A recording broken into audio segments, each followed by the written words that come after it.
మరణాత 21/7/2024. ఈరోజు దేవుని వాగ్దానము. నా తండ్రి నన్ను ప్రేమించుచున్నాడు. యోహాను 10:17. ఈ వాగ్దానము మనందరి కుటుంబంలో నెరవేరాలని ప్రార్థిద్దాం. ప్రార్థన.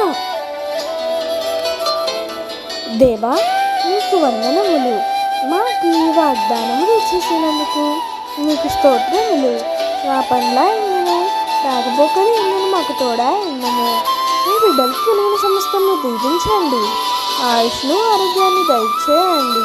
మాకు ఏది అవసరమో నీ ముందే ఎరిగిన వాడో కనుక మా అవసరము తీర్చండి. మమ్మల్ని దీవించి రక్షించమని యేసు నామములో ప్రార్థిస్తున్నాం తండ్రి. ఆమేన్. మరణాత.